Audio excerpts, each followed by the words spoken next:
I humbi telefonin e punës, 33 vjeçari shqiptar i pret punëtorit të drogës 2 gishtat e këmbës.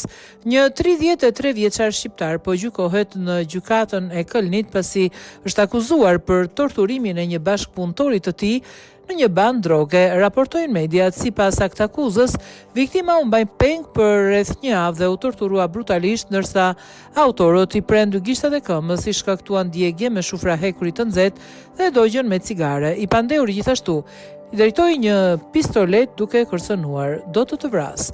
Ngjarja ndodhi pas humbjes së një telefoni celular që përmbante të dhëna të ndjeshme mbi klientët e drogës, i cili përdorej për organizimin e shitjeve.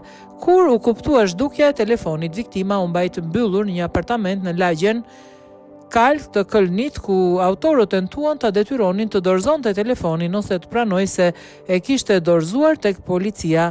Personi që u dhënua konfirmoi ngjarjen në gjykat, por refuzoi të tregojë vendbanimin e tij aktual për shkak të frikës. Ai pranoi gjithashtu se kishte qenë më parë pjesë e bandës dhe kishte marrë dënim nga gjykata e shkallës së parë.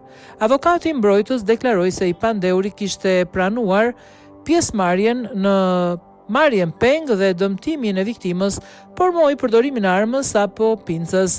Ai shtoi se klienti i tij kishte tentuar t'i paguante viktimës një dëm shpërblim, por paratë nuk ishin të disponueshme për shkak të veprimeve të babait të tij.